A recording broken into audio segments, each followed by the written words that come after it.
भगवान नंदीश्वर कह रहे हैं कि ये तुम क्या कर रहे हो? तो कहा महाराज जी शिव जी के मुख से नीचे गिर रहा है ना, तो उस प्रसाद को हम ग्रहण कर रहे हैं। भगवान नंदी ने कहा, भगवान शंकर ने तुमसे कहा कि ये प्रसाद लो? शिव जी बोले कि ये प्रसाद लो तुम। जब शंकर भगवान ने तुम्हें प्रसाद नहीं दिया, शंकर भगवान तुम्हें प्रसाद नहीं दे रहे हैं, शंकर भगवान कह रहे हैं कि मत पियो, मैं पी रहा हूं। शंकर को तो खुद ध्यान नहीं, क्योंकि विष इतना प्रबल था, हलाहल विष इतना प्रबल था कि शंकर भगवान तो खुद शुद्ध भूले हुए थे, खुद शुद्ध भूले हुए। तो क्या शिव जी ने आपको कहा कि प्रसाद ले लीजिए? नहीं। तो फिर आपने कैसे ले लिया? और ये हलाहल विष तुमने कैसे पी लिया? तो तब सांप बोला, बिच्छू बोला, महाराज शंकर भगवान के अधर से नीचे गिरा था, इसलिए ग्रहण कर। नंदी ने मन में सोचा, अभी तो सांप और बिच्छू इन लोगों ने लिया है, यहां तक भी सीमित रहने दो इस विष को। पर भगवान नंदी ने क्या देखा कि सामने से ऋषिवर आ रहे हैं, बहुत सारे संत चले आ रहे हैं। क्यों आ रहे हैं ऋषि और संत? क्योंकि शंकर भगवान ने विष पिया था, तो उनका गुणगान गाने आ रहे हैं। अब उनका गुणगान गाने आ रहे हैं, तो ऋषियों को ये नहीं लगे कि यहाँ तो अपने यहाँ भी अगर किसी किसी को बुलाते हैं और ऋषि लोग आते हैं, या आप रिटायर हुए या आपने कोई अच्छा काम करा, तो लोग माला माला लेके आए कि नहीं आए, ले सब माला पिना। अब वो माला पिनाने आए तो आपका भी तो फर्ज बने कि चाय पिलाओ इनको तुम रसगुल्ला खिलाओ, ने मिठाई खिलाओ, साहब हम रिटायर हुए, हमने ये कर दिया और हम ये जीत गए, हमने ये काम कर लिया। जब तुम्हें लोग माला पिनाने आते हैं तो तुम उनको मिठाई खिलाते हो, तुम उनको रसगुल्ला खिलाते हो, तुम उनको सेव मिक्सचर खिलाओ, पपड़ा पपड़ी खिलाओ। अब भगवान नंदी ने विचार करा कि यहां से ऋषिवर आ रहे हैं, देवता आ रहे हैं, संत आ रहे हैं, साधु आ रहे हैं, सन्यासी आ रहे हैं, तपस्वी साधक उपासक सब शंकर जी की स्तुति करने आ रहे हैं। तो नंदी को लगा अगर ये यहाँ पहुंच गए, और पहुंच गए तो इन्होंने यहाँ पर ये विष पड़ा हुआ बूंद बूंद शंकर जी के मुख की जो देखी, तो ये भी उठा के खा लेंगे। क्या करा जाए? नंदी ने तुरंत शिव जी की ओर देखा और भगवान शंकर की ओर देखकर, अगर आज नंदी नहीं होते शिव के गण, तो शायद पूरा विश्व जहरीला होता, पूरा विश्व, पूरा विश्व। शिव जी ने देखा, नंदी भगवान शंकर को देख रहे हैं, नंदी भगवान शिव की ओर देख रहे हैं, और नंदी भगवान शंकर की ओर देखकर नंदी ने सोचा, भोलेनाथ जी ना जाने कब नेत्र खोलेंगे, कब मैं उनसे पूछूंगा। उससे पहले एक काम करता हूं, जितनी विष की बूंदें गिरी हुई हैं, जितना जहर भूमि पर गिरा हुआ है, इन सब को मैं चाट जाता हूं। और नंदी ने जो विष नीचे गिरा हुआ था, नंदी उसको जीभान से चाटने लगा।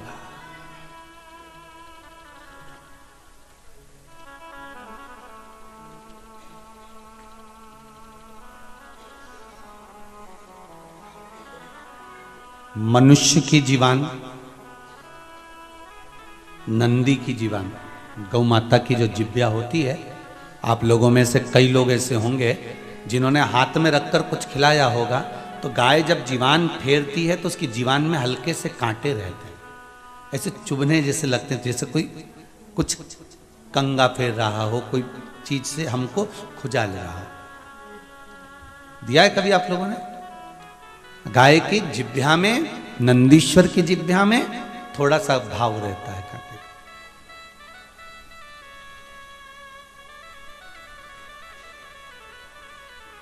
जो बूंदें कैलाश पर गिरी थी, नंदी ने जब जीवान से फेरना चालू करा, तो जहां नीचे भी वो बूंद जब दब गई थी, तो नंदी की जिभ्या से वो बूंदे भी निकल कर बाहर आ गईं और नंदी सब चाट गया। चाटा नंदी ने, एक मौन अवस्था में नंदी बैठ गया। शिवजी के नेत्र खुले कब? जब ऋषियों ने आकर स्तुति करना प्रारंभ करी। देखिए, शिव गण ना होते, अगर शंकर भगवान के गण नहीं होते, तो हम भी जहरीले होते। हमने केवल शंकर जी के गणों में हमने यही देखा कि शंकर जी के गण ऐसे हैं, कोई नंगा है, कोई नग्न वेशधारी है, कोई कपड़े नहीं पहना, कोई का सिर ऐसा था, कोई का मुंडा ऐसा था, कोई के नेत्र ऐसे थे, कोई ऐसा था, कोई वैसा था। हमने जितनी बार भी कथाओं में सुना, हमने यही सुना कि शिव जी के गण ऐसे थे, शंकर के गण वैसे थे, शंकर के गण फाड़ देते थे, नोच देते थे, काट देते थे। पर हमने ये विचार नहीं करा कि शंकर के गण जो शिव जी के साथ रह रहे हैं वो कितने धर्मात्मा, परोपकारी, कितने सत्कर्मी, कितने भजनावली थे।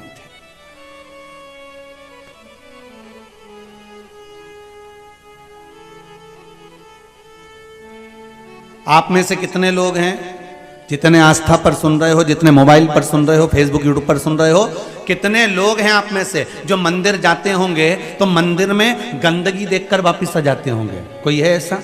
अगर मंदिर आप जाते हो शंकर जी के तो शिव मंदिर में जाते हो, अगर आपको कहीं गंदगी नजर आती है तो आप पोछा लगा कर आ जाते हो। ये चीज आपने शिव महापुराण से सीख ली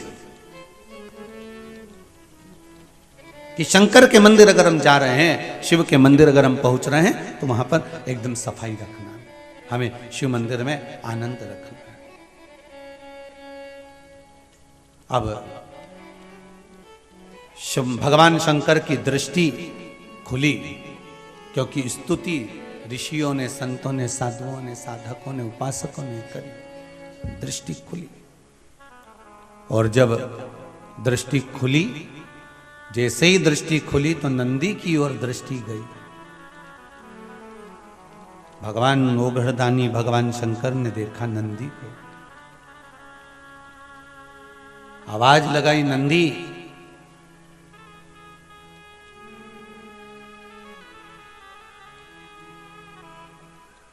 नंदी, ओ नंदी, आवाज लगाई, नंदी हिला नहीं।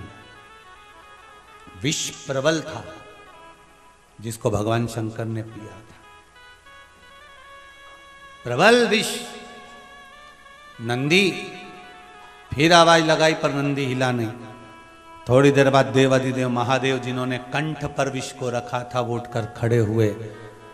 सारे ऋषि, साधु, सन्यासी, तपस्वी, साधक, उपासक, संत, महात्मा सारे की सारे स्तुति गा रहे हैं। शंकर भगवान ने सबसे पहले नेत्र खोले तो उन साधु, संत, सन्यासी, तपस्वी, साधक, उपासक स्तुति गाने वाले पर नहीं गई भगवान की दृष्टि। अगर भगवान की दृष्टि गई तो नंदी पर गई। क्यों? शिव महापुराण की कथा कहती है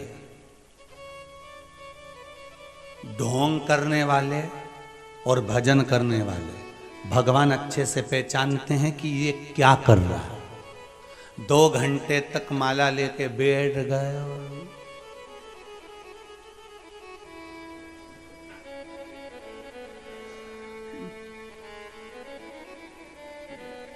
भगवान को मालूम है।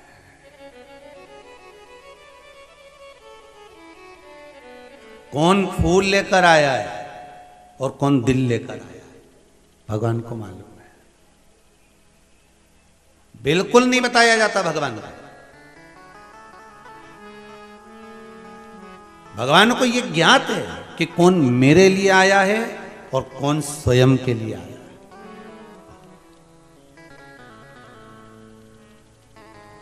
एक बात जरूर कहूंगा, अभी शिव मंदिरों में जितनी तुम्हें भीड़ नजर आती है ना, ये दिखावे की भीड़ नहीं है, ये शंकर के गणों की भीड़ है, शिव के भक्तों की भीड़ है, ये शंकर के भक्तों की भीड़ है। ये दिखावे की भीड़ नहीं है शिव मंदिरों में। अभी जो तुम सोमवार के सोमवार दर्शन करते हो, शंकर भगवान के मंदिर में पशुपति व्रत होते हैं, सोमवार का आनंद होता है, लोग मंदिर में 5-5 दिए लगा कर जाते हैं, ये दिखावे की भीड़ नहीं है, ये दिल से जुड़े हैं भगवान शंकर से। इसलिए शायद मेरा भोलेनाथ, मेरा ओघड़ी, मेरा शंकर दिल से देता भी है। ओघड़दानी की कृपा ऐसी है, आप दिल से करो तो। अब बताओ सोमवार की अष्टमी कब गई है? अभी गई ना, अभी करे। अब आप लोगों ने उसको अनुष्ठान करा होगा और बाबा से विनय ही करी होगी। आप दिल से इतना विश्वास रखो कि शिव मंदिर में जो भीड़ बड़ी है, शंकर के मंदिर में जो लोग जा रहे हैं, ये दिखावे के नहीं हैं, किसी के द्वारा भेजे गए नहीं हैं, ये शंकर को दिल में रखकर शंकर के दरवाजे जाकर शंकर को दिल से रिझा रहे हैं। ये शिव के गण के स्वरूप है। ये शंकर की निंदा नहीं सुनने वाले में से, ये शिव की निंदा नहीं सुन सकते। ये शंकर के भगत हैं, शिव के उपासक हैं, शंकर के भक्तों के आनंद में। जैसे नंदी, भृंगी, श्रृंगी, ये सारे जो शिव के गण हैं, उन नामों में मुझे विश्वास है कि जो शंकर की स्तुति कर रहे हैं, शंकर का भजन कर रहे हैं, शिव महापुराण को नित्य श्रवण कर रहे हैं, ये मेरा विश्वास कहता है कि ये भी शंकर के गणों की गिनती में ही आएंगे। ये पीछे नहीं हटने वाले, ये शिव के अपने हैं, कोई दूसरे नहीं। नंदी भगवान शिव का ध्यान किसी पर नहीं गया, ना साधु पर, ना संत पर, ना सन्यासी पर, ना तपस्वी पर, ना साधक पर, ना उपासक पर। भगवान शंकर का अगर ध्यान गया तो सीधे नंदी पर गया। क्यों? क्योंकि भगवान को ये मालूम था कि ये स्तुति कर कर चले जाएंगे, पर सबसे प्रबल अगर किसी ने काम किया है, इन्होंने तो मेरी स्तुति करी क्योंकि मैंने विष पिया, पर इससे भी प्रबल अगर काम किसी ने करा है, संसार के लोगों को बचाने का काम करा है, तो ये जो नीचे बूंद गिरी है, इस बूंद को जो नंदी ने चाटा है, इसने सबसे प्रबल काम किया। स्तुति करने वालों से ज्यादा प्रबल है कर्म करने वाला।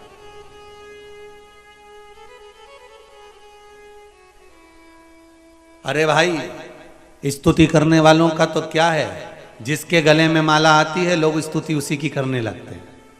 बोलो सही है कि गलत है? तुम्हारे नगर में, तुम्हारे क्षेत्र में, तुम्हारे मोहल्ले में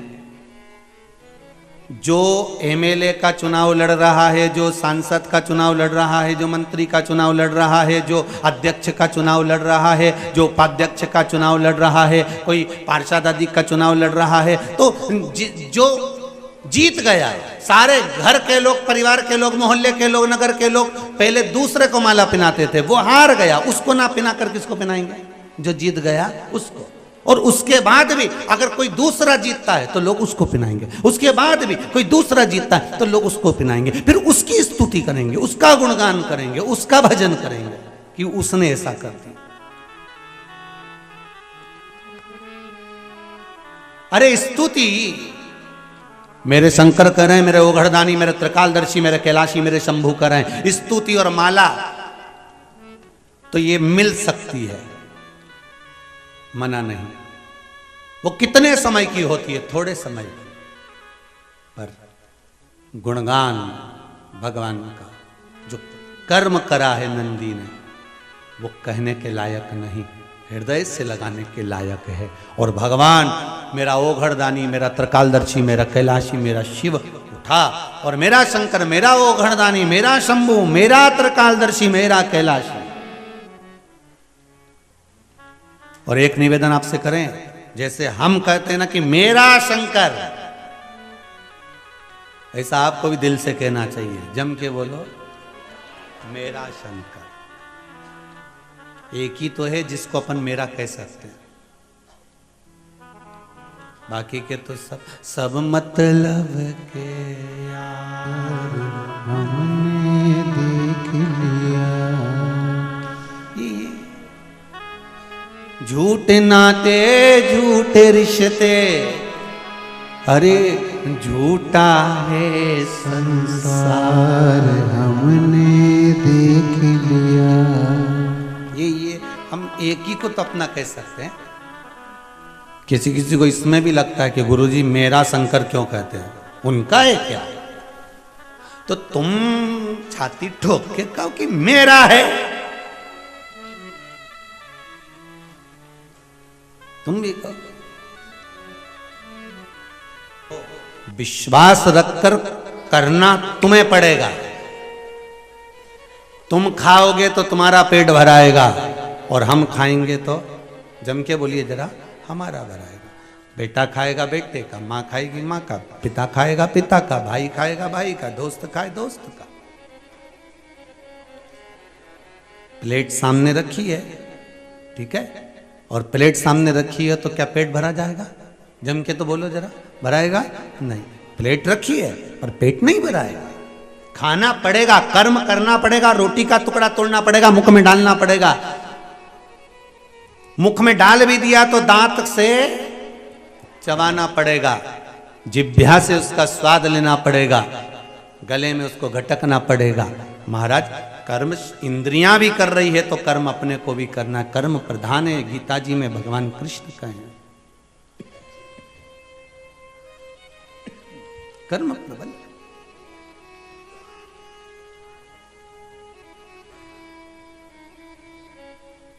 और कर्म की प्रबलता, कर सेवा तू लगन लगा के, मन में सच्चा भाव जगा के। महाराज कर्म प्रबल करो। भगवान शिव गए नंदी के पास में और नंदी के गले में बैया देकर शंकर भगवान ने कहा नंदी के कानों में, उठो नंदी उठो।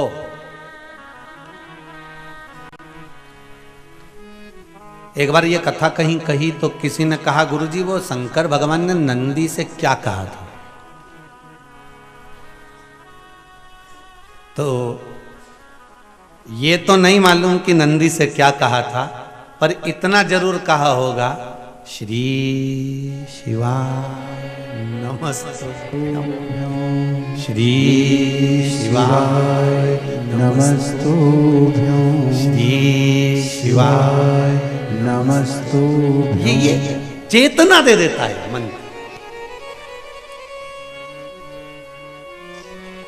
जनमानस को चेतना प्रदान कर देता है ये मन।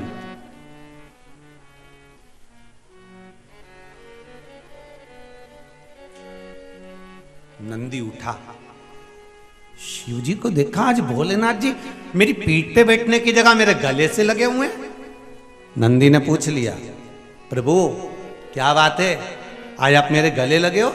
शंकर भगवान ने कहा नंदी आज तूने सिद्ध कर दिया कि शिव का गण कैसा होता है। आज तूने सिद्ध कर दिया कि शंकर का गण कैसा होता है। शंकर का गण, शंकर का भक्त, शंकर की उपासना करने वाला कभी किसी को कष्ट में नहीं देख सकता। ये तूने सिद्ध कर दिया। मेरी बूंदें विष की नीचे गिरी और तूने जिह्वा से पोंछ दिया। शिव जी के शब्द सुने तो नंदी ने कहा प्रभु सांप बिच्छू इस बूंद को ग्रहण कर लिए थे, वो जहरीले हो चले थे। मैंने विचार करा ऋषिवर आ रहे हैं, गुरुवर आ रहे हैं, वो भी पड़ा हुआ दिखेंगे तो कुछ पा लेंगे, पाएंगे, संसार विषैला हो जाएगा भगवान, इसलिए मैं उसको चाट गया। शिव जी ने वर प्रदान कर दिया, नंदी मैं तुझे वर देता हूं, संपूर्ण विश्व के कल्याण के लिए तूने विष, जैसा मैंने पिया संपूर्ण विश्व के कल्याण के लिए विष, उसी तरह तूने भी संपूर्ण विश्व के कल्याण के लिए विष धारण करा है। जहां शंकर रहेगा वहां तू रहेगा। और सुन नंदी, संसार में जिसके दरवाजे पर तू लेकर जाएगा ये शंभु वहां उतर कर उसका कल्याण कर कर आएगा। ये शंभु शिव कह रहे हैं नंदी। इसलिए निवेदन है, कई लोगों ने कहा गुरुजी आपने सोमवार की अष्टमी के दिन नंदी के सामने मूंग क्यों चढ़वाई 31 दाना? तो उसका वर्णन शास्त्र आनंद में कर रहा है साहब।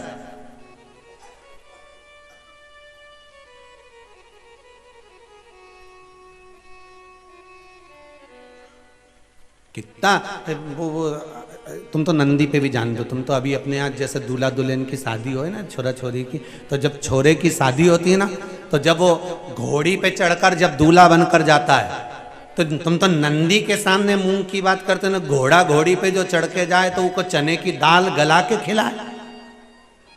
तो अब तुम वो दूल्हे की माँ से पूछो क्यों रे माता जी, काकी जी ने, बुआ जी तुमने इसको चने की दाल क्यों खिलाई? पूछो वह घोड़ी के क्यों खिलाई, वह घोड़ा के क्यों खिलाई? पूछा जाए जरा कि उस घोड़ा घोड़ी के चने की दाल क्यों खिलाई? तो क्या इसलिए खिलाई कि मेरा छोरा घोड़ी पे चढ़कर जाएगा, जिसके दरवाजे पर जाना है इस चने की दाल को मैं खिलाकर भेज रही हूँ कि कहीं इधर उधर उधर उधर पड़ा हुआ सामान ना खाकर मेरे छोरे को लक्ष्य तक लेकर जाना और जिसके द्वार जाना है वहाँ तक पहुँचाना। हमने नंदी पर 31 मुंह क्यों चढ़ाए कि शंभो मेरे हृदय की बात को याद रखना भोलेनाथ, मेरे नंदीश्वर भगवान, मेरे चित्त में जो मन में चल रहा है इसको लक्ष्य तक पहुंचाना, और आप ही हो जो शंकर को मेरे दरवाजे तक लेकर आ सकते हो, इसलिए मुंह चढ़ाए। आप हो जो शिव को मेरे द्वार तक ला सकते हो, कोई दूसरा नहीं।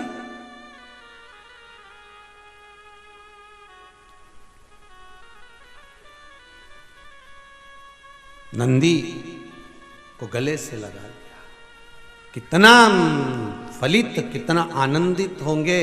इसलिए शायद शिव महापुराण की कथा कहती है, शंकर का अनुमोदन कहता है, शिव महापुराण वर्णन करती है, स्कंद पुराण में शंकर का पावन चरित्र कहता है, स्वयं भगवान शिव की लीला करती है कि एक बार रावण लंकाधिपति कुबेर को जीत कर आ रहा था, और रावण लंकाधिपति जब कुबेर को जीत कर आ रहा था तभी बीच मार्ग में भगवान नंदीश्वर दिख गए। कैलाश पर नंदी नजर आ गए और नंदी को देखा तो हंस दिए।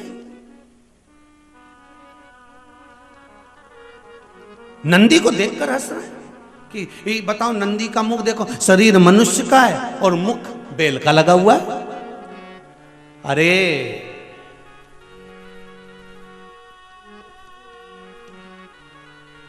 जब ये नंदी हुए थे ना, पृथ्वी से प्रगटे थे, सुंदर बालक थे, बड़े सुंदर, इतने सुंदर थे, इतने सुंदर थे। शिव महापुराण की कथा कहती है जैसे मेरे भोलेनाथ सुंदर थे ऐसे नंदी सुंदर थे। शिलाद ब्राह्मण के घर में जब जन्म हुआ, इतने सुंदर, इतने सुंदर, इतने सुंदर, कहते हैं देवलोक में जितनी अप्सराएं थी वो नंदी को देखकर उनकी ओर आसक्त हो जाती, इतने सुंदर थे भगवान।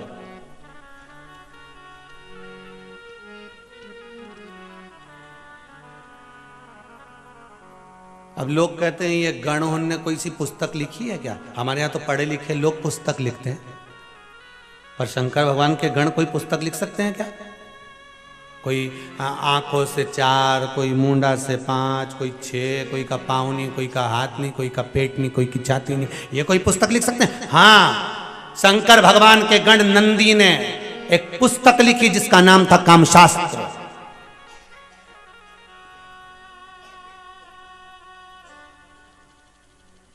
उन्होंने भी लिख दिया, एक शास्त्र लिखकर दे दिया।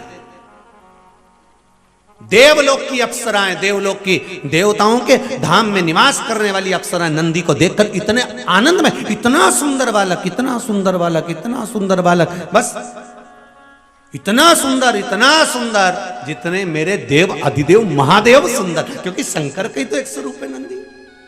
जितने शिव सुंदर, कर्पूर गौरम करुणावतारम संसार सारम भुजगेरा सदा संतम विजगार वंदे भवम भवानी सहितम। इतने सुंदर है जो कर्पूर गौरम, कर्पूर के स्वरूप की तरह नंदी भी इतने सुंदर, मेरा शंभु भी इतने सुंदर, मेरा विश्वनाथ, मेरा महाकाल राजा, मेरा कैलाशी, मेरा कुबेर भंडारी, मेरा कुबेरेश्वर महादेव इतना सुंदर। नंदी भी सुंदर है, शिव भी सुंदर। अब नंदी को देखकर सब आसक्त हो जाए। तो नंदी ने विचार करा कि अगर मैं इतना सुंदर रह गया और शंकर जी की सेवा में रहा और लोग शिव जी के दर्शन करने आए, शिव के धाम में पहुंचे और मुझसे मिले, ये अच्छी बात थोड़ी ना। उन्होंने शंकर जी से कहा, भोलेनाथ, शिव जी ने कहा मांग तुझे क्या चाहिए? प्रभु प्रभु, हाँ, मेरा चेहरा पशु का कर दो, बैल का कर दो, वृषभ का कर दो।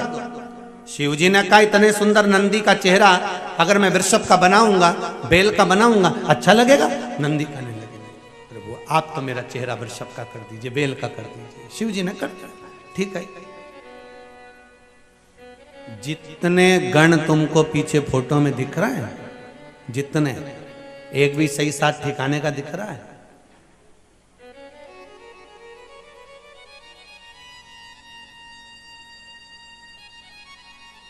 एक भी या कहीं कहीं कहीं का ठिकाने का दिख रहा हो कि तुम किसी को वो कौन सा सुंदरी का अवार्ड होता है? हाँ जो भी हो भगवान, ऐसा कोई अवार्ड इनमें से एक आध को देना हो तो बता दो, जितने गण दिख रहे हो तुमको शिव जी के गणों में कोई तो अच्छा सुंदर सब है, सब सुंदर है, तो कैसे कह सकते हो कि सब सुंदर है? तो शिव महापुराण की कथा में कहा है सत्यम शिवम सुंदरम, मतलब जो सत्य के मार्ग पर चलता है उसको शिव मिल जाता है, और जिसको शिव मिल गया उसका जीवन तो वैसे ही सुंदर हो जाता है। तो हमको लग रहा है कि ये सुंदर नहीं है, हमको लग रहा है कि इन्होंने रूप बदल कर रखा है, कोई 12 आंख रखे, कोई 12 हाथ रखे, कोई पांव रखा, कोई सिर रखा, पर इनकी सुंदरता भले हमें लगे कि ये सुंदर नहीं दिख रहा है, पर ये हृदय के सुंदर। संसार में 2 तरह के लोग होते हैं साहब, एक सुंदर तो बहुत दिखे, बहुत सुंदर साहब, अरे उनकी बहू ऐसी जोरदार, अरे उनकी बेटी ऐसी जोरदार, ने उनका छोरा इतना जोरदार, ने उनकी काकी ऐसी सुंदर, ऐसी सुंदर, इतनी बढ़िया। फिर क्या? फिर वो ऊपर रह रही, अपन नीचे रह रहे, मतलब केवल चेहरे की सुंदरता थी पर भीतर की सुंदरता नहीं, भीतर की सुंदरता नहीं।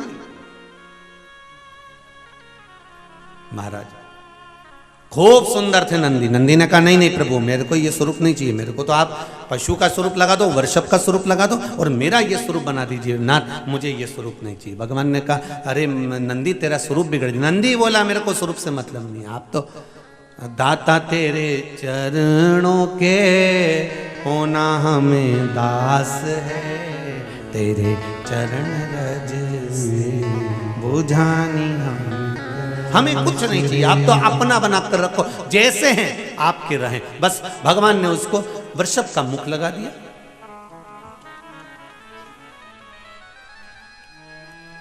नंदी का मुख, बैल का मुख लगा दिया।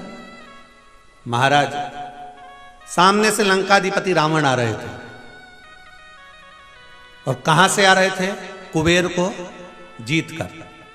अब कुबेर पर आक्रमण कर कर, कुबेर पर विजय प्राप्त कर कर, कुबेर को जीत कर आ रहे थे, तो इनके भीतर अहंकार आ गया, लंकाधिपति रावण के भीतर अभिमान। जब कोई जीत कर आता है ना कुछ जीत कर आए, भले चाहे तुम चुनाव जीत कर आओ, चाहे पद जीत कर आओ, चाहे कोई वस्तु जीत कर लाओ, चाहे कोई सामग्री जीत कर लाओ, चाहे तुम कुछ भी।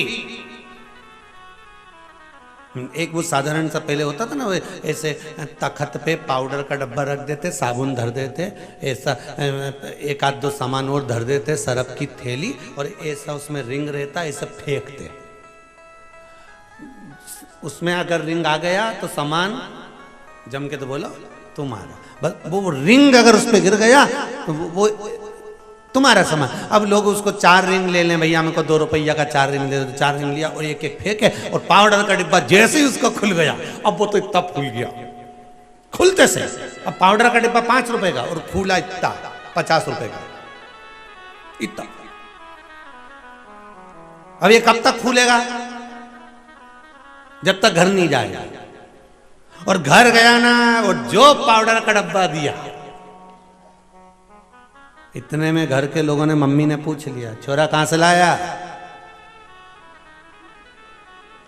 फिर तनिक गया वे तो छोरा कहां। तुम देखना जो दूल्हा होन घोड़ी पे जाए ना, ये वैसे घोड़ी पे बैठा बैठा यूं हो जाए, फिर जैसे इनकी कोई निछावर करने आए 10 रुपए से तो यूं होता है, फिर यूं, फिर निछावर करे से तो यूं, तो ये छोरा कहां से लाया? फिर तनी गया तो 10 रुपए का। वो तो मैंने रिंग फेंका, कजन कितना लोग लगा था, एक के भी नहीं आए ना, हमारे पाउडर का डिब्बा ही नहीं गया। अब इसने तो कह दिया पाउडर का डिब्बा आ गया, और इसकी मम्मी के समझ में आ गया 3 दिन से वो 2 रुपया नहीं मिल रही। अभी के 2 के पाउडर बना दिया। अब रावण को थोड़ा सा अहंकार आ गया। वैसे तो लंकाधिपति रावण को अभिमान तो था, बहुत था, पर आज विजय प्राप्त कर कर आ रहा है, आज जीत कर आ रहा है, कुबेर का खजाना जीत कर आ रहा है, कुबेर पद को जीत कर आ रहा है। और जो अलकापुरी से जीत कर आ रहा था और सामने नंदीश्वर आ गए, भगवान शंकर के गण आ गए, और जो नंदीश्वर आए, जो शिव के गण आए, इसने क्रोध में आकर अहंकार की भाषा कह दी, अरे कौन हो तुम, कौन हो? नंदी ने कहा तुम मुझे पहचानते नहीं हो। रावण नंदी को कई बार मिल चुके थे, क्योंकि रावण किसकी आराधना करते थे? शिव जी की। जब रावण भगवान शंकर की आराधना करते हैं तो नंदी से मिले होंगे कि नहीं मिले होंगे? कई बार मिल चुके थे। पर व्यक्ति जब जीत कर आता है और व्यक्ति के भीतर अहंकार आ जाता है, तब वो पूछता है तुम कौन? साहब हम तो तुम्हारे मोहल्ले में तो रहते थे, ऊपर किराए के मकान में, तुम नहीं पहचाने हमको? हूं, तुम कौन? मतलब जीता है, अभिमान आ गया, अहंकार आ गया, तुम कौन?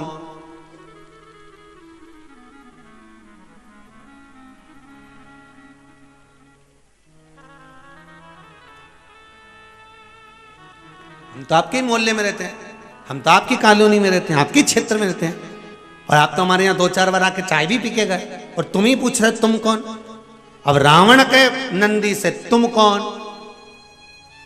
तो नंदी ने कहा लंकाधिपति लंकेश, क्या तुम भूल गए मुझको? शिवगण नंदी हूं मैं। इतने में लंकेश के मुख से निकल गया, हंसकर ठहाका लगाकर रावण ने कहा, रावण संहिता में लिखा है, आप पढ़ सकते हो, रावण संहिता में लिखा है कि लंकाधिपति रावण ने ठहाका लगाया, हंसा और हंसते हुए कहा, जरा अपना मुख देखा है तुमने?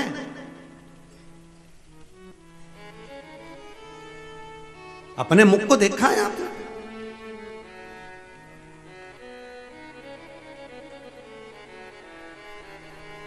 बहुत अंतर है महाराज।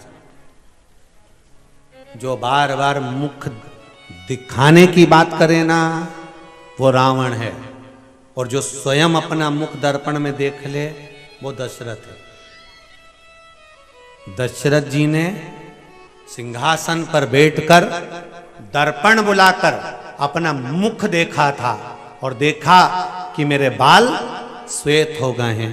दर्पण दशरथ जी ने जो खुद का मुख देखा वो दशरथ हैं, जो स्वयं का मुख देखे वो राम है, जो स्वयं का मुख दर्पण में देखे वो कृष्ण है, जो दर्पण में स्वयं अपना मुख देखे वो राम, वो दशरथ हैं, और जो दूसरे को मुख देखने का कहे वो रावण और कंस हैं। जैसे रावण ने कहा, विभीषण को भी कहा था, तुम मेरा होकर मुझे ज्ञान देता है, जा जरा दर्पण में मुख देख अपना। और रावण ने नंदी को भी कहा था, शंकर भगवान के गण को भी कहा, जा जरा दर्पण में मुख देख। जो बार बार दूसरे को मुख देखने का कहे, दूसरे पर उंगली उठाए, जरा मुख देख करा, जरा मुख देख करा, समझ लेना वो रावण ही हो सकता है। दूसरे पर उंगली उठाने से पहले, दूसरे पर अपशब्द कहने से पहले, दूसरे पर ताना देने से पहले, दूसरे को गाली देने से पहले, दूसरे पर अपशब्द कहने से पहले, दूसरे पर लांछन लगाने से पहले, दूसरे को वाणियों से अपशब्द कहने से पहले अपने भीतर झांक कर देखो कि तुम कैसे हो। दूसरे को दर्पण देखने का कहते हैं रावण। रावण कह रहे नंदी को कि जरा दर्पण में मुख देख कर आ। रावण ने विभीषण को भी कहा था कि जरा दर्पण में मुख देख कर आ। वो रावण राक्षस है, असुर प्रवृत्ति का।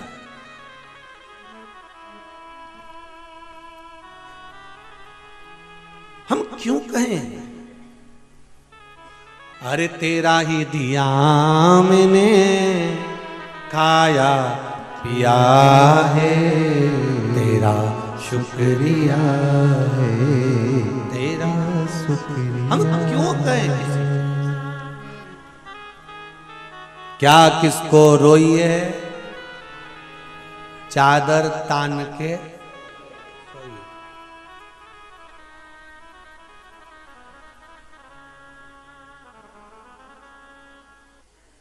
एक भक्त आया था, आगरा से, ये 3 इधर चिपका गया, 3 इधर चिपका गया।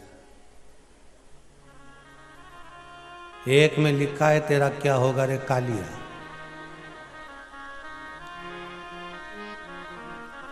और क्या किसको रोइए चादर तान के सोइए। जो शिव महापुराण में बोलते हैं ना, वो उसने लिख के ले आया और चिपका के चले गए। तुमने कहा क्यों ये चिपका रहा है? हाँ गुरुजी, कभी कभी कथा नहीं होती है ना, तो लोग पढ़ के ही चले जाएंगे, नहीं सुनेंगे, पढ़ेंगे तो सब चिपका गया। अच्छा, शंकर जी के जितने भगत हैं नहीं, सभी इनसे कम नहीं, जो आए नहीं है सब इनसे कम नहीं हो सकते। और सब अब 8-10 माताएं मिलके वो कुआं के पास में पत्थर उन पड़े, उसी पे बैठ के घर से टिफिन लाई होंगी तो भोजन कर रही होंगी। हमने मन में सोचा बताओ कैसे पत्थरों पे बैठी होगी, कैसे भोजन कर रही होगी, कंकरी कंकर तो सब है, कैसे बेचारी भोजन कर रही होगी। हमने अंदर से उसको बोला आकाश को कि आकाश बोल के आओ, थोड़ा अच्छी वाली जगह पे बैठ के भोजन कर लो, जहाँ पर अच्छी साफ जगह। तो वो तो कह नहीं, तो सब लिया तो सब। अब मन ऐसा दुख है कि एक आध लड्डू लुढ़क गया, मान लो कभी कभी हो जाता है उसमें। वो एक बार वो कहाँ, वो नर्मदा जी का तट बड़वानी का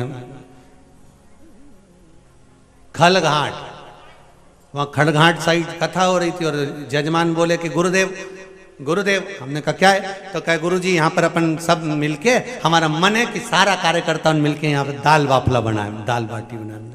ठीक है, बना ही लो। और बनाओगे नर्मदा जी का घाट, माई को भोग लग जाएगा, भोजन कर लेंगे, कोई बात नहीं, बनाओ। अब उन्हें शाम पड़ा, बाफला उन बनाया और बाफला बनाने बढ़िया सिखाकर बढ़िया जोरदार तैयार। और जो तैयार ने सब जो खाना पड़े बाफला, एक बाजू में बैठा था मही का सरपंच साहब, और जो बाफला उसके पास आया और जो उन्हें बाफला के तोड़ा, और तोड़ते सी उनमें बाली बाल निकला। अब बाली बाल निकला, अब जो बाल निकला तो बापड़ा घबरा गया, बाफला में बाल। अब सबके लगा कि यहां तो कुछ गड़बड़ हो गया। अब ये तो बोले गड़बड़ हो गया, पर हमने जिसने बाफला बनाया उससे पूछा इधर है बाफला में बाल कहां से आया इतना सारा? तो क्या एक बाफला हम बना के ऐसे रखे थे, वो लुढ़क गया तो आगे गया। तो हम गए तो हमने कहा भगवान का चमत्कार हो गया, एक की जगह 2 बाफला मिल गया। तो हमने कहा 1 से 2 कैसे हो गया? यही तो समझ में नहीं आया, नरबदे हार, एक की जगह 2 बाफला हो गया। हमने कहा जरूर किसी बच्चे की बेचारा की जमाल उतारी होगी, लोया में भरी होगी, उसका गोला बनाया होगा, उके धरा होगा, और ये गया तो उके भी उठा के उबाल दिया होगा, गोला में खा ले। हे राम, अब ये तो समझे चमत्कार हो गया। नरब देहार, 2 बाफले घर, और इनके बने लोहे में। तेरे शंभु भगवान। अब इनने ठीक, जहां तुम्हारी मर्जी पड़े, शंकर कंकर शिव आनंद है। हर हर महा। अब नंदी को देखकर लंकाधिपति रावण को थोड़ा सा अभिमान जो आया, और अभिमान के शब्द कह दिया, अहंकार के शब्द। जरा दर्पण में मुख देख करो,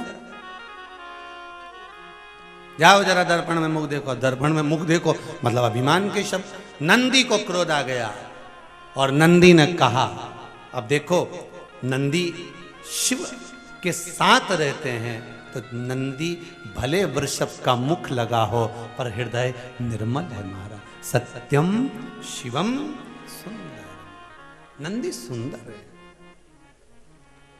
जो शंकर की आराधना करने वाले होते हैं ना, शिव का भजन करने वाले होते हैं, शिव की आराधना करने वाले होते हैं, शंकर का स्मरण करने वाले होते हैं, शिव तत्व को जानने वाले होते हैं, शंकर के मंदिर जाने वाले होते हैं, शंकर पर 1 लोटा पानी चढ़ाने वाला, 1 बेलपत्र चढ़ाने वाला, शिव का अभिषेक करने वाला, शंकर का अनुमोदन करने वाला जो होता है, वो भीतर से, बाहर से कैसा भी दिखे जब, पर भीतर से वो निर्मल होता है, उसके भीतर कपट नहीं हो सकता। महापुराण और रामचरितमानस में तुलसी बाबा ने रामचरितमानस में लिखा, वेदव्यास जी ने शिव महापुराण में लिखा कि विश्वास लेकर अगर जीव जाता है तो उसको कुछ ना कुछ मिलता जरूर है। कल धन्ना जाट की जब अपन ने कथा सुनी थी तो उसमें कहा था कि एक पत्थर पंडित जी ने उठाकर दे दिया था उससे पीछा छुड़ाने के लिए, कि कैसे भी इससे पीछा छूट जाए, और एक पत्थर उठाकर दे दिया कि यही भगवान है तो इसी की पूजन कर ले, और एक पत्थर की पूजन धन्ना जाट करने लगा, छोटा सा बालक। और एक पत्थर की पूजन से भगवान प्रकट हो जाते हैं और प्रकट होकर धन्ना जाट को सब कुछ दे देते हैं, और सब कुछ के साथ में तो भगवान खुद उसके हो गए। सब कुछ अगर मिल भी गया और अगर भगवान हमारा नहीं हो पाया, विश्वास ही जागृत नहीं हो पाया, तो फिर क्या मतलब। भगवान अगर धन देना आपको, दौलत दे, आपको संपदा दे, सत्ता दे, वैभव दे, सारी संपदा यदि आपको भगवान दे दे, तो भगवान से एक प्रार्थना जरूर करना कि तुमने दिया है तो तुम मेरे साथ हर पल रहना। केवल धन और दौलत, संपदा, सत्ता और वैभव ये मिल जाए और उसके बाद अगर परमात्मा हमसे दूर हो जाए तो उसका कोई महत्व नहीं, हमारा उसका कोई मूल्य नहीं। शंभो शरणे पड़ी मांगू घड़ी रे घड़ी दुख काटो, दया करी दर्शन आपो, दया करी दर्शन आपो। शंभु शरणे पड़ी मांगू घड़ी रे घड़ी दुख काटो, दया करी दर्शन आपो। बाबा तेरा साथ हमारे साथ हर पल बना रहे। शंकर विश्वास रूपी है, शिव विश्वास है, और विश्वास कभी समाप्त नहीं होना चाहिए। किसी को अगर धोखा दे दिया है, किसी के साथ आपने छल कर लिया, तो ये मत सोचना कि आप महान हो गए। ये विचार करना कि उस व्यक्ति ने आप पर विश्वास कितना करा होगा जिसको आपने धोखा दिया है, जिसके साथ आपने छल किया। एक गुलाब के फूल से कांटों ने पूछा तेरी जिंदगी क्या है?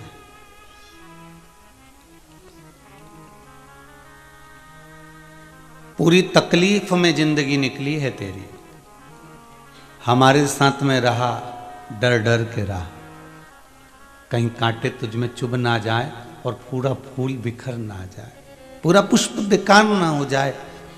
तू हमारे साथ रहा तो डर कर रहा है। क्या जीवन है तेरा?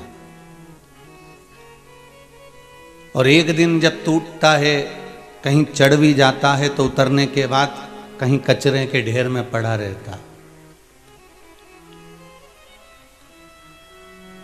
कहीं कचरे के ढेर में तू पड़ा हुआ।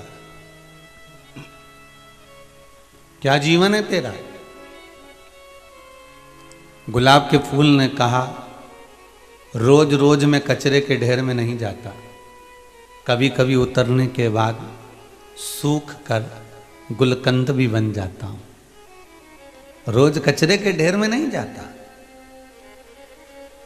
कांटा जैसे गुलाब के फूल को बार बार कह रहा है, कांटा गुलाब के फूल का एक हृदय कमजोर कर रहा है, तो गुलाब का फूल भी कह रहा है कि मैं रोज कचरे में नहीं जाता, एक दिन मैं गुलकंद बन जाता हूं। उसी तरह आप अपनी हिम्मत ना हारिए। जिस कर्म को करने के लिए आप तत्पर हैं, जिस कार्य को करने के लिए अग्रण्य हैं, कोई काम छोटा नहीं होता कि ये काम ये छोटा है, या चाय की दुकान है, या प्रेस की दुकान है, या कपड़े की दुकान है, या पान की दुकान है। ये कोई कार्य छोटा नहीं संसार में। आप अपना कर्म करते जाओ और कर्म के साथ में ये विश्वास मानकर चलो परमात्मा की ओर कि मैं जो कर्म कर रहा हूँ, एक ना एक दिन अगर आज व्यापार नहीं चल रहा, अगर आज मेरे को भरण पोषण सही नहीं हो रहा, तो मेरा शंभू ने मुझे जन्म दिया है, मेरे भोलेनाथ ने मुझे जन्म प्रदान करा है। तो ये विश्वास है मुझे कि मेरा महादेव, मेरा शंभू एक ना एक दिन मेरा भी गुलकंद वो फूल की तरह अवश्य मेरी कीमत बढ़ा देगा। आप उसमें हारना नहीं है आपको।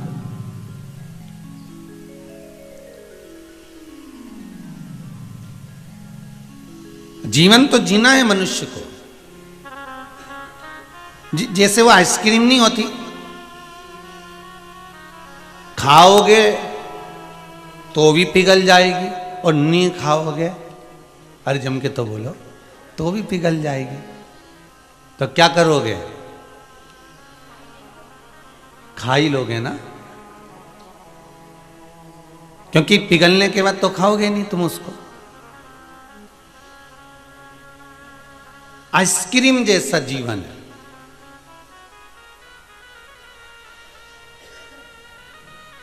खुश होकर जियोगे तो भी जीना ही पड़ेगा, और रोकर जियोगे तो भी जीना ही पड़ेगा।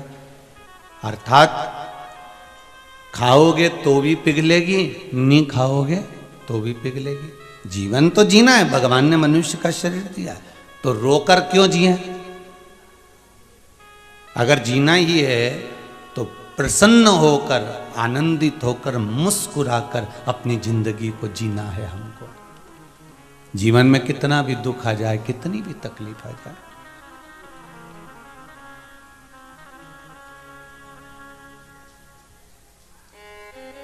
कल एक बेटी कह रही थी, गुरुजी शाम की बात है, बहुत दुखी हो गई हूं मैं, इसलिए मैं तो जा रही थी प्राण छोड़ने के लिए, पर प्लान चेंज कर दिया। हमने पूछा क्यों? एक बार शिव के दरबार पर जाकर भगवान शंकर की आराधना करती हूं, बाबा हो सके मेरी सुने। क्यों मरना हमको?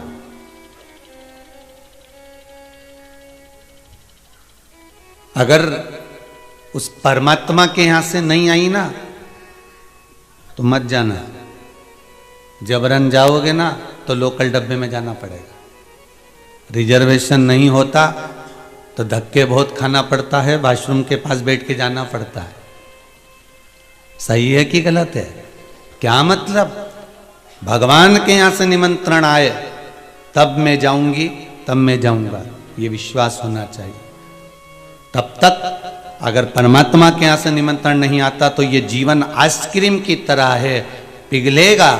इससे अच्छा है कि इसको स्माइल देकर, प्रसन्न होकर, भगवान का भजन कर कर, भगवत स्मरण कर कर, भगवान का नाम लेकर इसको मुझे ग्रहण करना है, इसको मुझे निगल जाना। जीवन तो जीना है।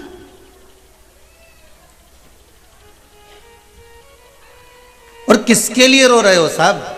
भगवान कृष्ण स्वयं गीता में कह रहे हैं कि तुम किसके लिए रो रहे हो? अर्जुन, ये तेरे सामने खड़ा है, ये भीष्म पितामह है, तुम मत चला बाण, ये भीष्म पितामह चलाएगा, प्रैक्टिकल करके देख। अर्जुन ने कहा ऐसा होता है क्या? मेरे पितामह मुझे मारेंगे? अर्जुन, अब मैं तुझसे कहता हूं कि तू रख दे ये गांडीव, रख नीचे गांडीव। अर्जुन ने जैसे गांडीव नीचे रखा, भीष्म पितामह ने साथ कर बाण छोड़ा। भगवान ने कहा ये देख ले, किसके लिए रो रहा है अर्जुन? तू अगर बाण नहीं चलाएगा तो भीष्म पितामह चलाएंगे, तू अगर नहीं मारेगा तो ये मारेंगे। तुझे सामने लगता है गुरु द्रोणाचार्य खड़े हुए हैं, तुझे लगता है कि ये तेरे कौरव, तेरे भाई खड़े हुए हैं, तेरा दुर्योधन, तेरा दुशासन भाई खड़ा हुआ है, पर जितने तेरे सामने खड़े हैं सब तेरे रिश्तेदार हैं। तू एक बाण मत चला, पर सामने से जो शस्त्र आएगा तो उनको झेल नहीं पाएगा। तेरे से बलवान बाण सामने से कर्ण चलाएगा, सामने से भीष्म पितामह चलाएंगे, गुरु द्रोणाचार्य चलाएंगे, दुर्योधन चलाएगा। अर्जुन, किसके लिए रो रहा है? तो ये सामने खड़े इनके लिए। और मेरा जो लोग कहते हैं कि हम मरने जा रहे हैं, हम तो प्राण छोड़ देंगे, मैं कहूं उनसे कि तुम किसके लिए मर रहे हो? जो तुम्हारे जाने के बाद नुक्ती खाएं, खोपरा पाक खाएं, गुलाब जामुन खाएं, तो क्यों तुम मरो? तुम तो जिंदा रह के उनके प्राण खाओ, क्यों मरो तुम?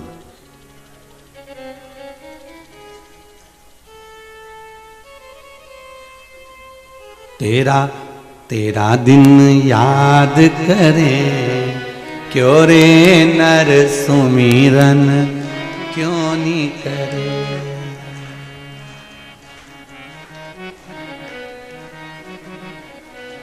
और फिर बाद में क्या करें?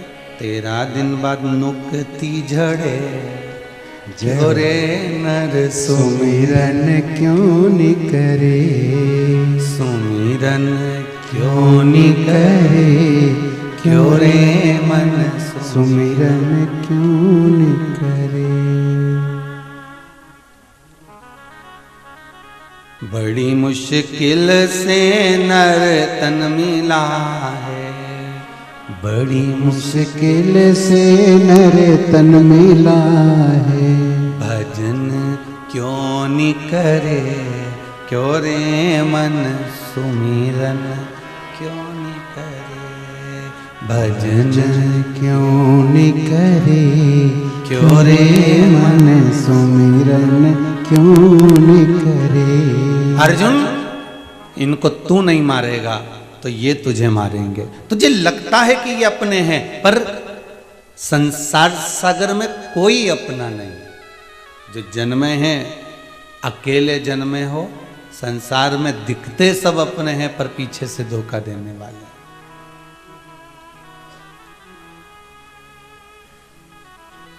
कहा देख लिया संसार हमने, देख लिया सब मतलब के यार हमने देख लिया। झूठे नाते झूठे रिश्ते, झूठे नाते झूठे रिश्ते, झूठा है संसार हमने देख लिया। अरे देख लिया संसार हमने देख लिया।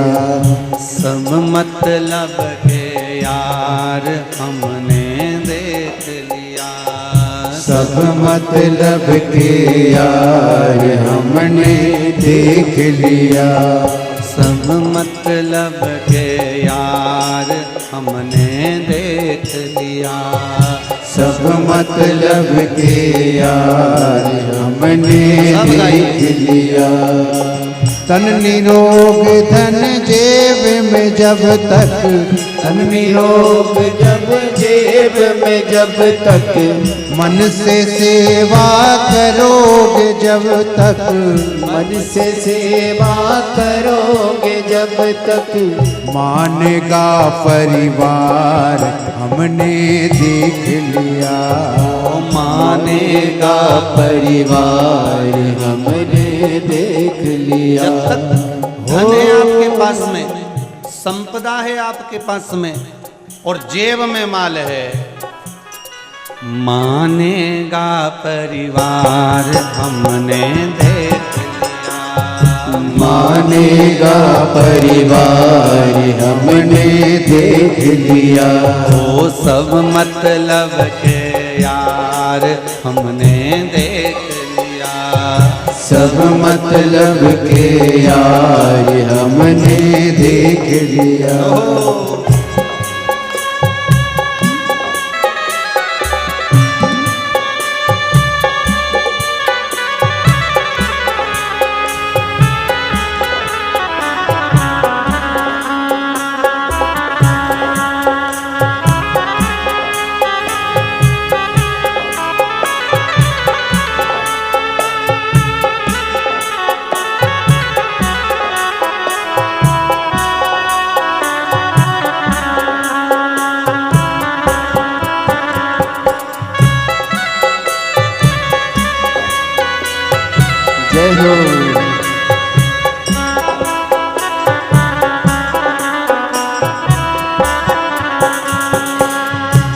जिसका विश्वास किया है, जिसका विश्वास किया है, जिसका विश्वास किया है, जिसका विश्वास किया है, उसने हमें निराश किया है, उसने हमें निराश किया है।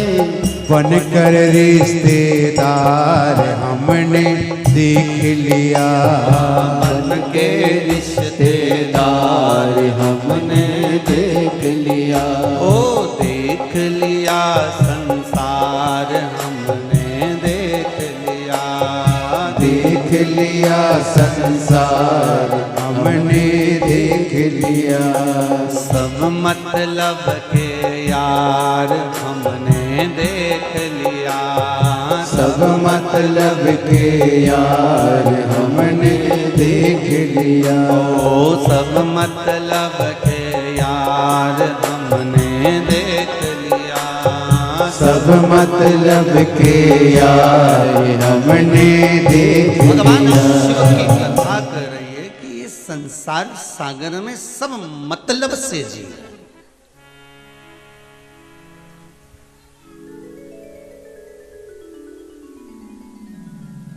सारे मतलब से जी रहे हैं।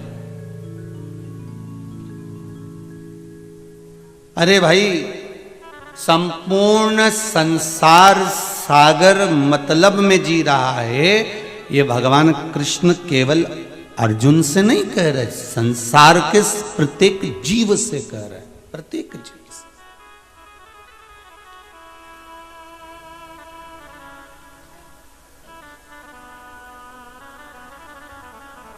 महाराज,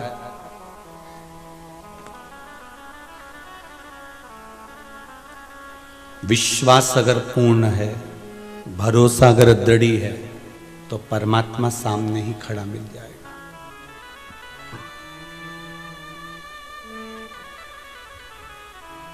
कितना विश्वास भगवान शंकर को अपने गणों पर होगा और गणों का विश्वास कितना शिव पर होगा, वो देख लीजिए। कि भगवान शंकर के ससुर को नंदी ने श्राप दे दिया और शंकर भगवान ने बाद में जब नंदी के साथ चले तो नंदी से एक बार ये नहीं कहा कि तूने गलत कर दिया, एक बार भी नहीं बोले। उन्होंने बस इतना जरूर कहा कि नंदी तूने ये क्या कर दिया, मेरे ससुर थे वो। प्रभु, ससुर आपके थे, रिश्तेदारी आप निभाओ, हम आपके सेवक, आपके मित्र, आपके सखा, आपके द्वारपाल, आपके सेवादार, आपकी रक्षा करने वाले, हम आपका बुरा नहीं सोच सकते।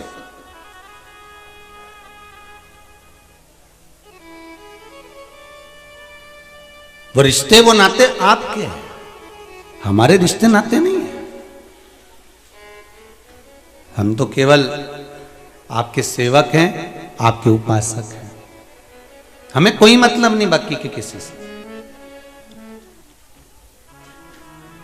और एक बात बहुत अपनी जिंदगी में उतार कर रखिएगा साहब, जीवन में बहुत सुंदर बात कही है यहां पर नंदी ने, नंदी गण है, और नंदी ने यह बात शंकर भगवान के सामने कहा कि हमें आपसे मतलब है, दूसरे से नहीं।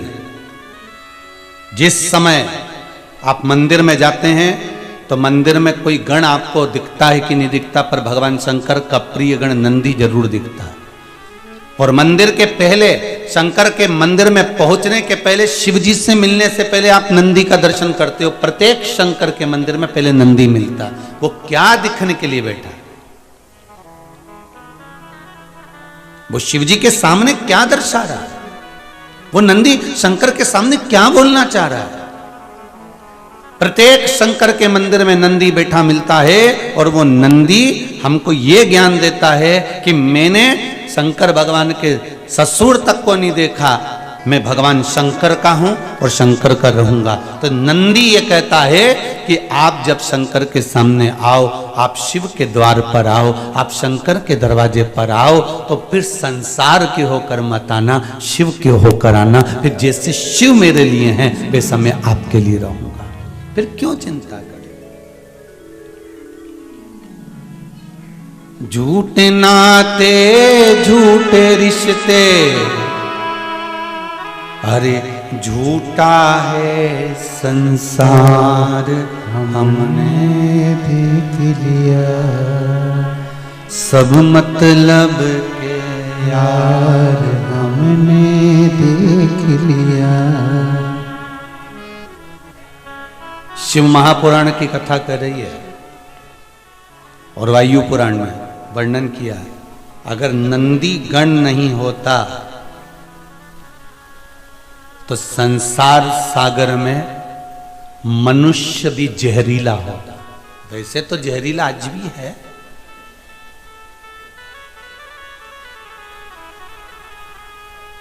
बस सांप जहरीला दिखता है तो बच लेते हो, मनुष्य भी सर्प जैसा जहरीला है पर पहचान में नहीं आता कि कब डसेगा।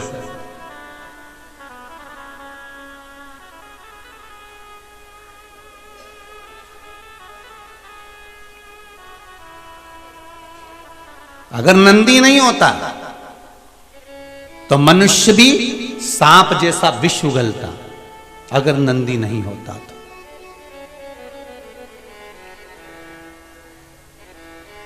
स्कंद पुराण कह रही है, शिव पुराण कह रही है, वायु पुराण कह रही है, भविष्य पुराण कह रही है, लिंग पुराण, नर्मदा पुराण, इन पुराणों को उठाकर देखिए, इसमें कितना सुंदर संवाद मिलता है कि जब देवता और राक्षसों ने मिलकर मंथन करा और उस मंथन में सबसे पहले विष निकला, और जब गौ माता के बाद जब विष निकला उस विष को भगवान देवाधिदेव महादेव के पास भेज दिया गया,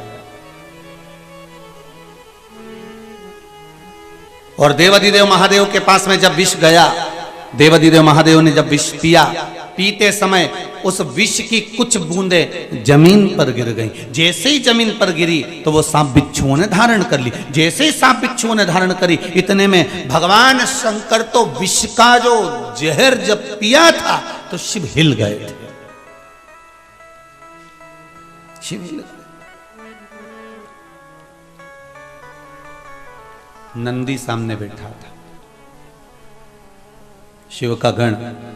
नंदी ने देख लिया कि मेरे देवाधिदेव महादेव क्या कर रहे हैं, विष पीते पीते जमीन पर गिरा रहे हैं, भूमि पर गिरा रहे हैं, और भूमि पर विष गिर रहा है, और ये सांप बिच्छू ना जाने कौन कौन कौन कौन इसको ले जा रहे हैं, और ये जहरीले होते जा रहे हैं। और अगर इतने सारे सब जहरीले इकट्ठे हो जाएंगे तो फिर ये संसार रहेगा कहां?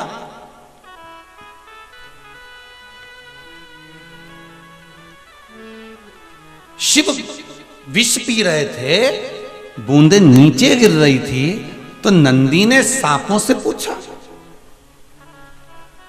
देखिए गण किसको कहते हैं, जरा बहुत ध्यान देना, केवल एक का हित नहीं, संपूर्ण संसार का हित भगवान शंकर के गणों ने करा। अगर भगवान शंकर के गण नहीं होते तो शायद हम रहने का तरीका भूल गए होते। रहने का तरीका कोई सिखा सकता है तो शंकर के गण सिखा सकते हैं।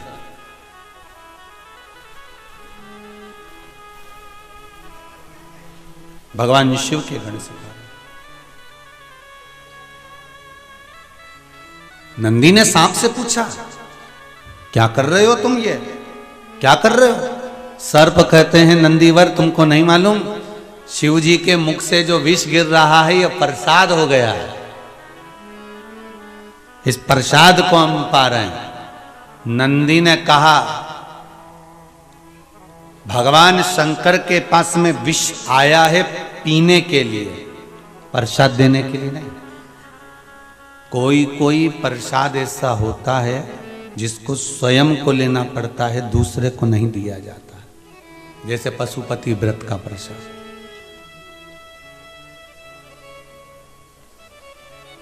तुमने प्रसाद के 3 हिस्से करे, 2 हिस्से मंदिर में छोड़ कर आए, 1 हिस्सा साथ लाए।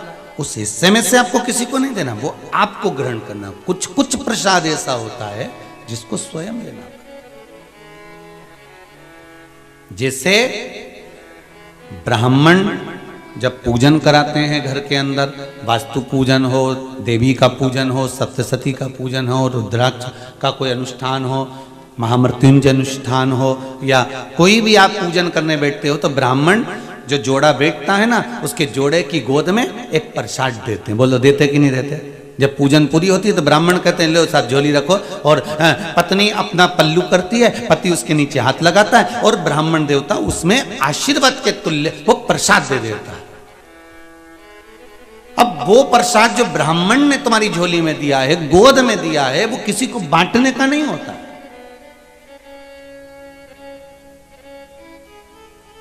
तुम्हारी गोद का प्रसाद किसी को देने का नहीं होता।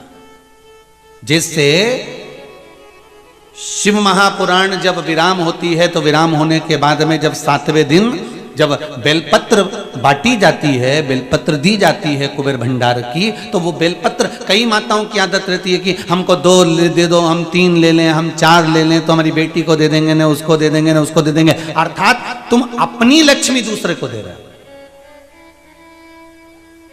इसलिए यहां से खड़े होकर भी ब्राह्मण आवाज लगा लगा कर कहते हैं एक ही बेलपत्र लेना, एक ही लेना, एक ही लेना। पर हिवड़ा में आसक्ति तो इतनी, मेरे छोरी का दे देना, छोरा का दे दे, मैंने उसका दे देना, उसका दे, सब का लेने बटोरे और पल्लू में बांध बुना के ले जाने, तू भी ले जाने, तू भी ले जाने, तू भी ले जा। उसके बाद में फिर मन में सोचे बताओ, हम तो इतनी सारी बेलपत्र लाए थे, हमने लाल कपड़ा में धरी भी सरी, महाराज ने किया भी था कि लक्ष्मी बढ़ेगी, पर हमारी तो बढ़ी नहीं रही है। कारण क्या है? क्योंकि तू पहले ही तो सबको बट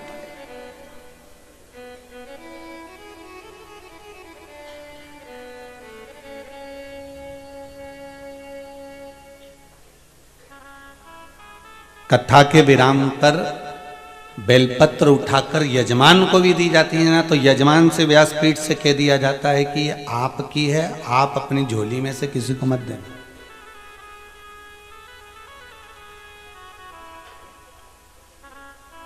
पर कितना समझाओ, हम तो इनंग से सुने, इनंग से निकाल दे, और बची कुची थी सब कपड़ा में से झटकार दे, और घर पहुंचे और घर वालों ने कहा क्यों क्या लाई? सब छोरा छोरी की ने, बहू ने, बेटा उनकी सबकी भरी लाई।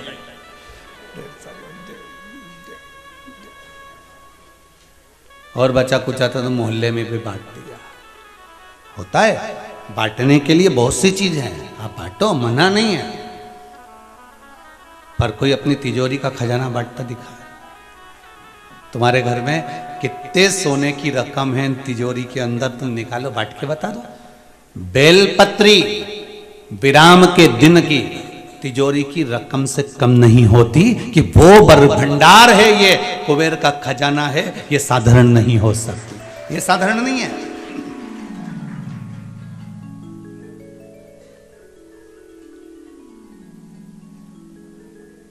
6 दिन की बेलपत्र भले तुम खाओ, मना नहीं है, 6 दिन की बेलपत्र भले तुम पर प्रेम से किसी को भी दो चल जाए, पर विराम की बेलपत्र जो कुबेर भंडार की होती हो, तो प्रसाद तो भगवान नंदीश्वर कर रहे हैं। शिव की उपासना करने के बाद भी तू जान नहीं पाया शंकर के गणों के भाव को। शिव गणों का क्या भाव होता है, शंकर के गणों का क्या क्रम होता है, इसको जान नहीं पाया है। नंदी को क्रोध आया, दक्ष प्रजापति को श्राप दिया था कि तेरे को बकरे का मुख लगेगा। दक्ष प्रजापति को क्या श्राप दिया था कि तेरे को बकरे का मुख लगेगा, तेरे को बकरे का मुंह लगेगा। और रावण को श्राप दे रहे हैं नंदी, तुम मेरा चेहरा देखकर हंसा है, जिस चेहरे को देखकर हंसा है पशु के, ऐसे ही पशु, ऐसे ही पशु तेरा विनाश करेंगे, तेरी लंका में आग लगाएंगे, चेहरा बदले हुए ही पशु का। ये मेरा श्राप है। शिव के गण, भगवान शंकर के गण कोई साधारण नहीं। किसी किसी गण को तो भगवान शंकर ने गुरु तक बनाया है जी। भगवान शिव ने गुरु पद दिया। महाराज शिव महापुराण की कथा कहती है, भगवान जिसको जन्म देता है उसको एक कोई अच्छा गुण देकर पैदा करता है। संसार में जितने जन्मे हैं ऐसा कोई व्यक्ति ऐसा नहीं जन्मा जो व्यर्थ हो, सबको गुण ही बनाकर भेजा है भगवान। पर हमारी आदत ऐसी है, हम लोग ये विचार करते हैं मुझको उसके जैसा बनना है, मुझे उसके जैसा बनना है। हम ये विचार करते हैं कि मेरे को उसके जैसा बनना है। भगवान शिव की कथा कर रही है, शिव महापुराण की कथा कर रही है, हमें किसी के जैसा नहीं बनना, हमको तो हमारे भीतर से गुण प्रकट करना है। जो भगवान ने देकर भेजा है उसको हीरे को हमें खोजना। कोई एक टैलेंट भगवान देकर भेजता, कोई एक हुनर भगवान देकर भेजता, और भगवान अगर किसी हुनर को देकर भेजा है तो उस हुनर को खोजने का प्रयास करिए। संसार में जितने जन्मे हैं, चाहे छोटे से लेकर बड़ा तक हो, एक ठेला चलाने वाला हो, चाहे ऑटो चलाने वाला हो, चाहे रोड पर बैठकर बूटा साफ करने वाला क्यों ना हो, चाहे बुआरी काढ़ने वाला क्यों ना हो, भगवान ने सबको एक, भगवान शिव, शिव महापुराण की कथा कहती है भगवान जब पैदा करता है तो एक हुनर देकर पैदा करता है। उस तत्व को हमें ढूंढना है।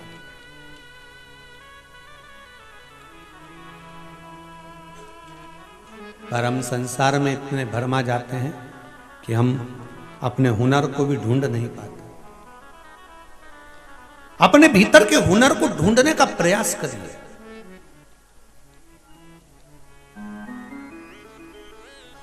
महाराज किसी ने पूछा, गुरुजी ये हुनर कैसे पता चलेगा कि हमारे भीतर कोई हुनर है?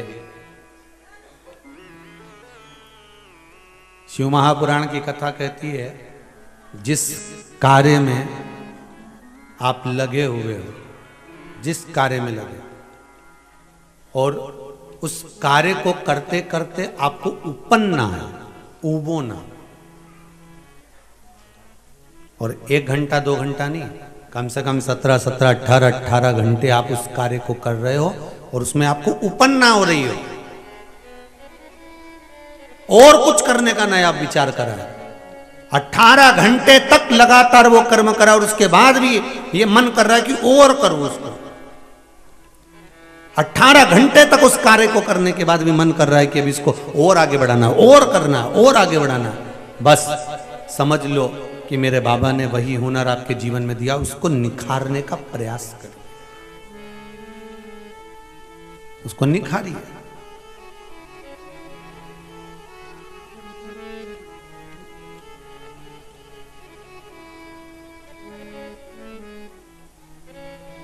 महाराज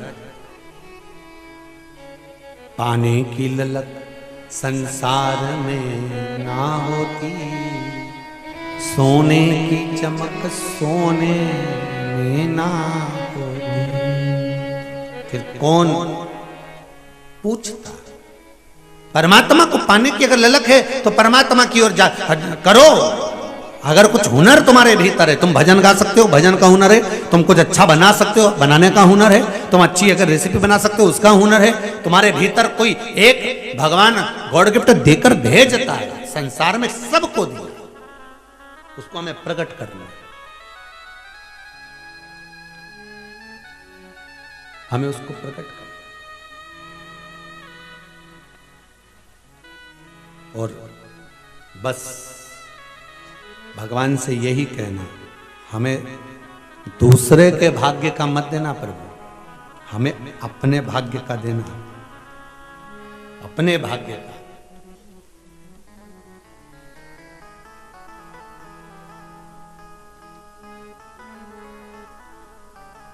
हमें दूसरे के भाग्य का नहीं चाहिए, हमें अपने भाग्य का देना।